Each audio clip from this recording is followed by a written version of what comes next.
Bueno, el tema de esta noche se titula, mejor dicho, la verdadera riqueza. ¿Ya? Siempre he creído que la palabra que Dios inquieta mi corazón compartirles es algo que va a servir de bendición a ustedes, de edificación para ustedes. Y yo creo que todos de alguna u otra forma en nuestro día a día, pues estamos buscando ser personas productivas, personas que, para poner en palabras simples o sencillas, cumplimos con nuestra responsabilidad como proveedores de hogar, proveedores de casa, o pues quienes lo serán algún día, ¿verdad? Como en el caso de Anish, que es un joven ya, sé que ya tiene esa mentalidad, ¿verdad? Esa mentalidad, y es una bendición, pues, ser proveedores de nuestras casas.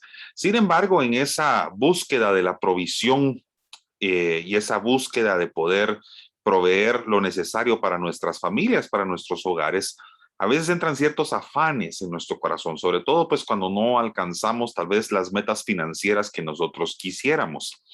Espero que la enseñanza de hoy pueda bendecir mucho su vida y pueda responder a una pregunta muy importante. ¿Cuál será la verdadera riqueza según la palabra de Dios y muy puntualmente según el corazón de Dios? Eso es lo que vamos a platicar hoy, y espero que al final del mensaje, recuerden bien esta pregunta, podamos encontrarle una respuesta bíblica. ¿A qué es o cuál será la verdadera riqueza? ¿Ya? Para eso vamos a comenzar haciendo lectura de Lucas capítulo 12, versículos 16 al 21. Dice así: y enseguida Jesús les puso este ejemplo. Las tierras de un hombre muy rico, obviamente una persona que tenía riquezas evidentemente, habían dado una gran cosecha. Era tanto lo que se había recogido que el rico, ojo acá, no sabía dónde guardar los granos, o sea, no sabía dónde guardar sus recursos. Pueden imaginarse ustedes el nivel de riqueza que tenía este hombre, que llegó a punto de tener tanto que no sabía dónde guardarlo. Quiero que se pongan ahora en perspectiva de lo que podría significar eso en estos tiempos, que una persona tuviera tantos recursos, que tuviera tanta riqueza acumulada que no supiera dónde guardarla, que ni el mejor banco, ni la mejor alcancía, ni la mejor caja fuerte, que ni el mejor granero, que ni mejor finca, que ni el más grande garage pudiera almacenar lo que nosotros hemos adquirido o lo que nosotros hemos logrado producir, ¿verdad? Pero aquí, en esta historia, se inicia el proceso de la toma de decisiones. Y yo quiero que observen muy bien lo que esta persona está a punto de hacer, porque es una persona rica, pero lamentablemente no tan sabia como nosotros esperaríamos, porque no sabía, dice la palabra, dónde guardar los granos, no sabía qué hacer con la riqueza que estaba acumulando.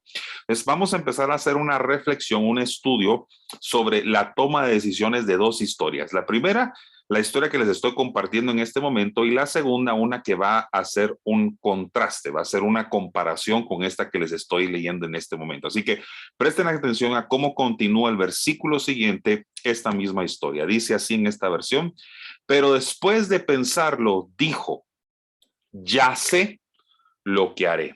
Y este es el inicio de las malas decisiones. Este es el inicio de las malas decisiones cuando nosotros estamos adquiriendo o queremos adquirir la verdadera riqueza. El primer error de este hombre fue decirse a sí mismo, ya sé lo que haré. No oró, no le consultó a Dios, no pensó sabiamente qué puedo hacer con la riqueza que he acumulada, sino que se dijo a sí mismo. El primer error de los hombres cuando están adquiriendo riquezas o recursos es preguntarse a uno mismo. La mente es engañosa, el corazón es engañoso. De hecho, muchas veces nuestra propia mente, nuestro corazón van a querer enfocar que todo aquello que nuestras manos están produciendo, ese fruto de nuestras manos, sea más para nuestros propios placeres que realmente el plan que Dios tiene para esa prosperidad que te está poniendo o confiando en nuestras manos. El primer error de este hombre, y vamos a ver unos más adelante también, es haberle dicho a sí mismo, ya sé lo que haré. Y para ser un hombre de Dios, lo primero que tenemos que hacer nosotros cuando los recursos llegan a nuestras manos es decirle al Señor, ¿qué quieres que haga con esto? El Señor tiene un fin y un propósito para cada uno de los recursos que confía en nuestras manos. Él no confía un recurso, no confía algo de su reino en las manos de un hijo de él sin la confianza de que hará apropiadamente algo o con el objetivo de que produzca algo con aquello que le confió. Si pensamos o recordamos la parábola de los talentos, los que tenemos pues obviamente conocimiento de cuál parábola me estoy refiriendo, sabemos que aquella persona que le confiaba talentos en las manos de estos tres hombres tenía expectativas de lo que esos hombres podían llegar a ser. O sea, que Dios no coloca recursos en nuestras manos, no nos coloca algo para lo cual nosotros podemos alcanzar ciertos niveles de prosperidad sin el objetivo, sin las expectativas de que nosotros administremos correctamente aquello que nos confió. Y aquí tenemos al hombre, en lugar de consultarle a Dios, pensando a sí mismo. O sea, que el primer error, no orar. Aquí empiezan más malas decisiones. Dice entonces este hombre a sí mismo, destruiré mis viejos graneros. Pues recuerden esto, destruyó sus graneros y mandaré a construir unos mucho más grandes. Ahí guardaré todo lo que he cosechado y todo lo que tengo. Después mediré. Aquí hay una perseverancia, aquí vemos otra vez una insistencia en querer hablarse a su propia conciencia, a su propia alma, a sus propias ideas o a sus propios deseos personales, mas no va con Dios para pedirle que sabiamente le pueda decir el Señor qué tiene que hacer con aquello que ahora tiene en sus manos. O sea, que segundo error, volver a insistir en decir, voy a pensar qué voy a hacer. Ya tienes suficiente para vivir muchos años, se dijo a sí mismo. Come, bebe, diviértete y disfruta de la vida lo más que puedas. Aquí encontramos un concepto muy erróneo sobre cómo disfrutar la vida. A los ojos de Dios, en el reino de Dios, nosotros los hijos de Dios no fuimos llamados a disfrutar la vida o sentir que disfrutar la vida es sinónimo de comer, beber, divertirse y disfrutar todo lo que nosotros podamos. Esta persona, lejos de pensar en cómo los bienes que había acumulado podían ser de bendición o del servicio a Dios y a su comunidad, pensó más en cómo lo podía llegar a consumir. En pocas palabras, las decisiones financieras que este hombre realmente lo llevaron a que Dios lo viera de una forma que nadie de nosotros lo desearíamos. Entonces, mientras que el hombre, esa es su perspectiva de disfrutar la vida, mientras que el hombre cree que la verdadera riqueza es comer, beber, divertirse y disfrutar lo más que se pueda. Analicemos ahora la perspectiva de Dios en la segunda parte de esta historia. Presten atención a cómo Dios está observando desde el cielo las actitudes de este hombre. Pero Dios le dijo, qué tonto eres. Y créanme que a mí me aterraría que Dios pensara así de mí. Esta misma noche vas a morir y otros disfrutarán de todo esto que has guardado. Así les pasa a todos los que amontonan riquezas para sí mismos. Se creen muy ricos, énfasis acá, pero en realidad ante Dios son pobres. Los seres humanos, cuando estamos alejados de Dios, alejados de la verdad bíblica sobre lo que significa la verdadera riqueza, tenemos un concepto muy equivocado de lo que significa la verdadera prosperidad o la verdadera acumulación de riquezas. Esta es una forma muy incorrecta de ver las riquezas. Y para los que estuvieron desde el inicio del mensaje, yo les dije que mantuvieran una pregunta en su mente y les pido que por favor la mantengan ahí los que se han estado uniendo y que los he estado aceptando en los últimos minutos a la reunión. Por favor, mantengan esa pregunta. ¿Cuál es la verdadera riqueza? ¿Cuál será la verdadera riqueza? Porque este era el concepto que el hombre tenía, mas Dios lo está observando desde el cielo y dice, qué tonto eres, esta misma noche vas a morir. Y termina este pasaje diciendo, así les pasa a todos los que amontonan riquezas para sí mismos, se creen muy ricos, pero en realidad, ante Dios, son pobres. Pues comparemos esta historia que acabamos de leer con la siguiente. Observen esto. Esta es inspirada en el libro de Lucas, capítulo 5, versículos 2 al 11. Esta es una de mis historias favoritas cuando estoy predicando sobre este tema. Dice así, Jesús vio dos barcas en la playa. Piensen bien que habían dos barcas. Estaban vacías porque los pescadores estaban lavando sus redes. Aquí podemos ver claramente una comparación entre las barcas y los graneros. Los graneros era un lugar donde pues aquel hombre rico almacenaba sus riquezas, ahí las quería guardar, y pues las barcas están sirviendo a los pescadores, tal vez no para guardar sus riquezas, pero es el lugar donde ellos las colocan, ¿verdad? Colocan los recursos que pescan, que en este caso pues son los pescados, los colocan y sin embargo estaban vacíos. Así que vemos en la primera historia al hombre afanado con tanta riqueza que no sabe dónde guardarlo. Y en la segunda historia estamos viendo a pescadores que tienen sus barcas, o si quieren verlo así, pues sus graneros vacíos, y por eso es que están trabajando, eh, están haciendo algo al respecto, están manteniendo sus manos ocupadas y lo que hacen estos hombres es lavar sus redes, o sea, están lavando sus redes. Una de esas barcas, dice la palabra, era de Simón Pedro. Jesús subió a ella y le pidió a Pedro que la alejara un poco de la orilla. Luego se sentó en la barca y desde ahí comenzó a enseñar a la gente. Cuando Jesús terminó de enseñarles, le dijo a Pedro: lleva la barca a la parte honda del lago y lanza las redes para pescar. Pedro respondió: maestro, toda la noche estuvimos trabajando muy duro y no pescamos nada, pero si tú lo mandas voy a echar las redes. Hicieron lo que Jesús les dijo. Miren la diferencia entre la primera y la segunda historia.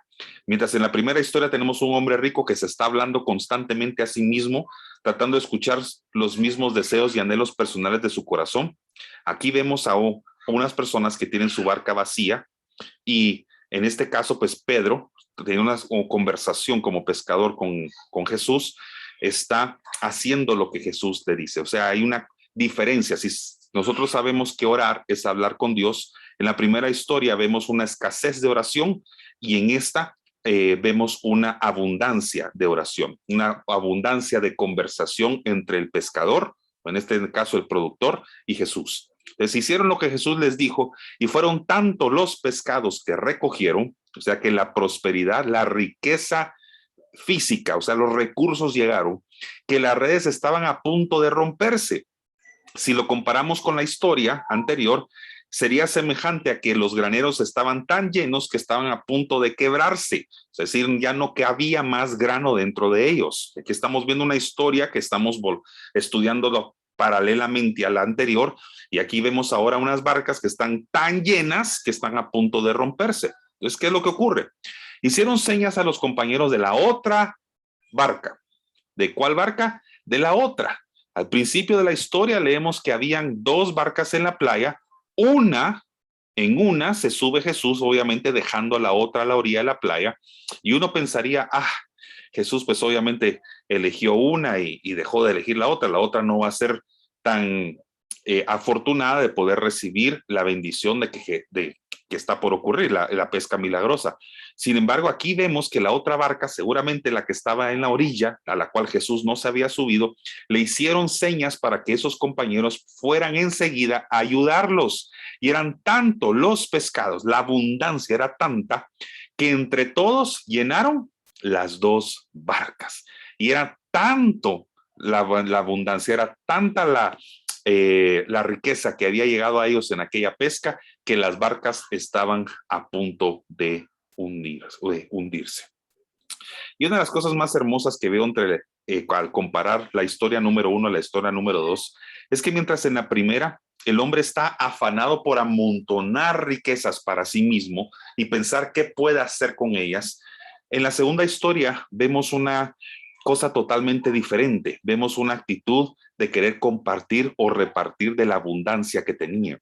Es más, si no hubieran repartido la abundancia que había llegado a la primera barca, la barca se hubiera hundido. ¿Y de qué servía que se volviera a hundir? No solamente hubieran perdido la barca, también hubieran perdido la pesca. Yo creo que eso nos enseña una valiosa lección, porque muchas veces cuando Dios nos permite a nosotros acumular riquezas bajo la bendición de Él, porque nos ha prosperado para ella, espera de nosotros esa actitud de la segunda historia lejos de la primera. Es decir, que nosotros con esos recursos que ha confiado en nuestras manos, nosotros podamos repartir y ser de bendición. Que tengamos ese ojo misericordioso de observar la barca que está vacía, la barca que se quedó, la barca que no recibió la pesca milagrosa que nuestras manos sí tocaron, y podamos nosotros llamarla y decir: mira, todo lo que yo tengo, de la gracia que he recibido de parte de Dios, de eso te puedo dar. Así que las barcas estaban a punto de huirse. Lo más interesante de esto también, y lo hago aquí, pongo una observación al pie de la diapositiva, y es que antes de que la barca se llenara de peces, Jesús subió en ella. Nunca se les va a olvidar eso. Jesús subió en ella antes de que la pesca milagrosa se daba. Y la pesca milagrosa no se hubiera dado si Jesús no se hubiera entrado o no hubiera entrado, no se hubiera subido a una barca vacía. Yo creo que eso se asemeja muchísimo, por lo menos hay mucho que nosotros podemos aprender de esa historia, porque hay barcas en nuestras vidas que tal vez en este momento pueden estar vacías. Y no me refiero únicamente a una llenura económica, financiera, a una prosperidad de esa naturaleza, sino que cualquier cosa en nuestra vida que ahorita necesitamos que sea llenado. Si nosotros queremos que sea llenado apropiado correctamente, le tenemos que pedir de primero, o dejar, mejor dicho, a Jesús que se suba en ella. ¿Qué área de nuestra vida o qué área de tu vida en este momento se siente vacía, como la barca de esos pescadores aquella mañana, anhelando tú por que sea lleno de algo, que sea, si algo está vacío es porque hace falta de algo? O sea, si nosotros sentimos que nuestra vida espiritual está vacía es porque le hace falta contenido, y puede ser el mismo Espíritu Santo. Si nosotros sentimos que nuestro matrimonio está vacío, es porque le hace falta llenura de algo que podría ser, por ejemplo, el amor.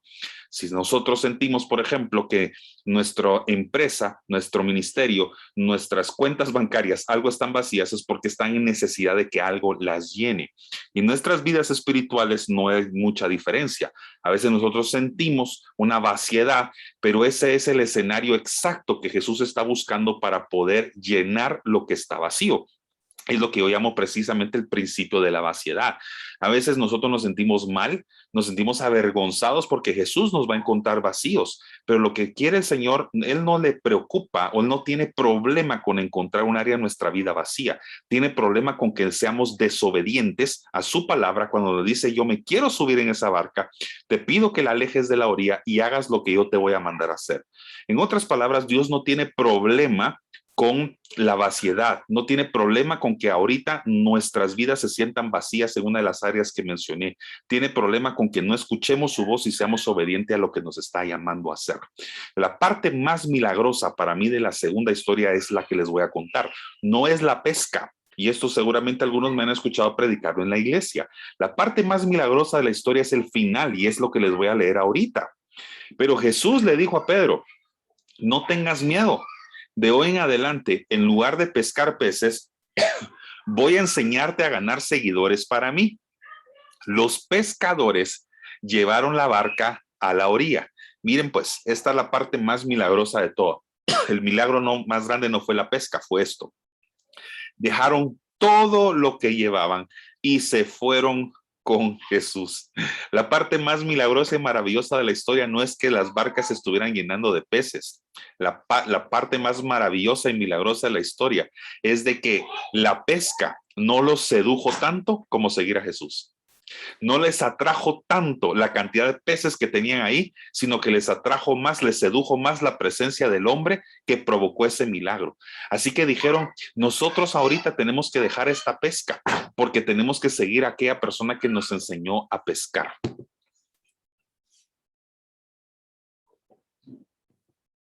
Gracias. Es la parte más maravillosa de la historia, en mi opinión. Que no estuvieran tan seducidos por la cantidad de pescados que vieron ahí, sino que dijeron: esa es una pesca que tarde o temprano se va a echar a perder o se va a consumir, se va a acabar como cualquier pan que ponemos sobre la mesa. Pero el proveedor, la persona que fue la fuente de mi provisión, a esa persona tengo que seguir. Yo creo que llega un momento en nuestras vidas donde tenemos que imitar mucho la actitud de esos pescadores. Nuestros ojos tal vez van a ser más tentados en enfocarnos en las riquezas, cuando el Señor nos está llamando y nos está diciendo: yo necesito que me sigas a mí. Y entonces vas a encontrar la verdadera riqueza. Pero no quiero adelantarme más porque les dije que al final de la prédica vamos todos a entender, o el Señor nos va a revelar cuál es la verdadera riqueza. Sin embargo, vamos a aprender ciertas lecciones de estas historias. La primera, y mucho cuidado acá, a veces la avaricia se esconde detrás de virtudes. A veces decimos cosas como: es que soy un ahorrador, soy un previsor, es que necesito tener un plan para mi futuro. Y no es que decir eso sea malo. La pregunta es: ¿No estaremos nosotros maquillando la codicia o la avaricia, la acumulación incorrecta de riquezas bajo esas virtudes? Diciendo es que como soy ahorrador necesito graneros más grandes. Miren lo que ocurrió en la primera historia. A veces por el afán de querer sobreahorrar, nosotros nos estamos previendo de bendiciones mucho más grandes. Entonces a veces estamos maquillando la avaricia con argumentos como ese. Y repito, no es que esté mal ahorrar, no es que sea malo ser un previsor, no es que sea malo tener un un plan a futuro. Lo importante es cuáles son las intenciones de nuestro corazón, qué es lo que realmente hay en nuestro corazón, porque eso es lo que observa el Señor. Lección número 2. La generosidad es el remedio contra la avaricia. O sea, la avaricia sí tiene un antídoto y cuando lo bebemos, nosotros somos sanos de ellos y es la generosidad. En mis años como un proveedor de casa, un proveedor de hogar, he descubierto que no hay forma más hermosa de poder mantener mi corazón sano de la avaricia cuando Dios me ha prosperado, me ha bendecido con recursos económicos y financieros, que ser generoso, dar y repartir. El corazón de esos pescadores estaba libre de la avaricia esa mañana, porque lejos de querer acumular la pesca solo para ellos, que hubiera producido en ellos un hundimiento de su provisión, un hundimiento de su barca, decidieron repartirlo porque entendían que si no lo hacían, iban a hundirse. Así que Dios me ha confiado más, Dios te ha confiado más para ser más, dar más, hacer más. ¿Qué? ¿Para ser más popular y admirado o para ser más generoso y sabio? ¿Para qué te ha confiado Dios más recursos? En cuanto a dar, ¿para dar más y presumir o provocar envidia en las demás personas? ¿O dar más para dar al pobre o a su reino? ¿Por qué Dios te ha confiado más? Dios me ha confiado más para hacer más ¿qué? ¿Más grande tu imperio o más grande el reino de Dios? La madurez en cuanto a las riquezas financieras van a llegar cuando nosotros entendemos de que Dios nos ha confiado sus recursos para ser más generosos y sabios y no populares y admirados por la gente. Cuando Dios nos ha confiado de sus riquezas del reino para dar más, no para presumir o provocar envidia en el prójimo o en el vecino, sino para dar al pobre, para dar a su reino, para dar a las personas que están necesitadas. Que Dios nos ha confiado y nos ha puesto sus recursos en nuestras manos para hacer más, pero no más grande nuestros graneros o nuestro imperio personal, sino hacer más grande el reino de Dios. Y hasta que no llegamos a ese entendimiento, no vamos a realmente descubrir las verdaderas riquezas. ¿Ya? Entonces, continúa la historia, vamos acercándonos al final. Lucas 12:22, un poquito más adelante de Lucas capítulo 5, dice: no se desesperen preguntándose qué van a comer o qué van a beber. Solo quienes no conocen a Dios se preocupan por eso. O sea, que a veces la sobrepreocupación por qué voy a comer mañana o qué voy a beber mañana es a veces un sinónimo de no, es un síntoma de no conocer o confiar en Dios. Dios, el Padre de ustedes, sabe que todo eso lo necesitan. Lo más importante es que reconozcan a Dios como único Rey. Y para quienes han escuchado las prédicas que he estado dando yo los últimos domingos sobre el reino, entenderán tal vez con una mayor magnitud el principio que les estoy leyendo ahorita. Lo más importante es que reconozcan a Dios como el único Rey del reino al cual ustedes pertenecen, de los cuales ustedes, los que hicieron esa oración juntamente conmigo este domingo, se han declarado ciudadanos y tienen derechos constitucionales para poder hacer uso de los recursos que le pertenecen a ese reino. Ustedes como hijo de Dios pueden recibir eso. Todo lo demás dice la palabra. Él se lo dará a su debido tiempo. No tengan miedo, mi pequeño grupo de discípulos. No sé si ustedes recuerdan que esas fueron las palabras que Jesús le dijo a Pedro después de que le dio la provisión. No tengas miedo, te haré pescador de hombres. Y aquí curiosamente vemos lo mismo. No tengas miedo, mi pequeño grupo de discípulos. Dios, el Padre de ustedes, quiere darles su reino. Vendan lo que tienen y repartan ese dinero entre los pobres. O sea, ustedes den lo que tienen y el Señor les va a dar algo mucho más grande que se llama reinado. Es grande. Fabríquense bolsas que nunca se rompan y guarden en el cielo lo más valioso de su vida. Allí los ladrones no podrán robar ni la polilla podrá destruir. Eso es cuando almacenamos nosotros tesoros en el cielo. Así que la pregunta que les hice al principio del mensaje para terminar, ¿cuál es la verdadera riqueza? Está en el último versículo del pasaje que les acabo de leer y lo reservé en la última diapositiva a propósito. ¿Cuál es la verdadera riqueza? Y termina entonces Lucas 22, Lucas 12:34 diciendo, recuerden que la verdadera riqueza consiste en obedecerme de todo corazón.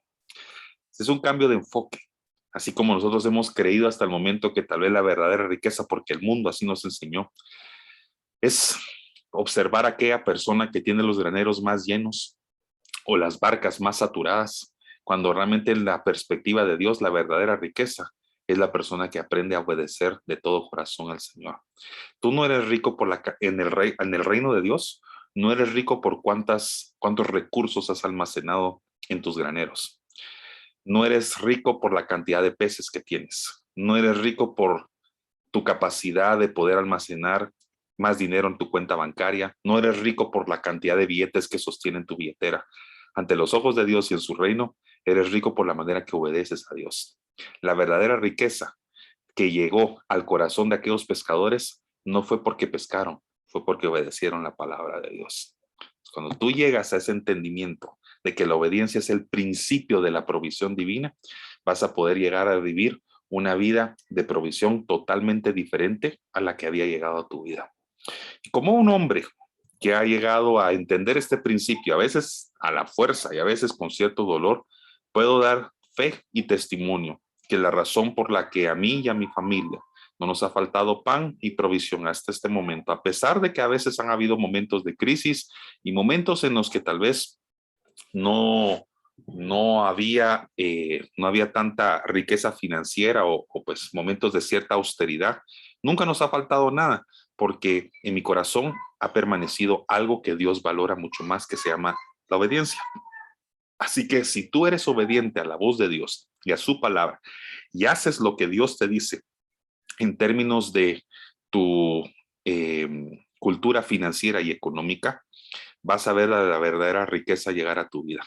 Pero la verdadera riqueza, mis estimados, no es acumular dinero, no es acumular pisto. La verdadera riqueza llega al corazón de los hombres cuando entienden que ante todo, lo primero que tenemos que hacer es obedecer su voz y obedecer su palabra.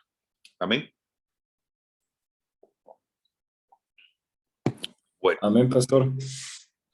mis queridos valientes, no sé si alguien quisiera pues, compartir algo con respecto a este tema, a este mensaje. De esto se puede hablar un montón, por supuesto, pero no sé si alguien quisiera ahí añadir. Luis, pero veo tu mano, te escucho y luego Anesh. Gracias, pastor. Buenas noches a todos. Pues debo comentarles que como siempre les digo, los jueves, la verdad soy muy edificado con la palabra que nos da, pastor.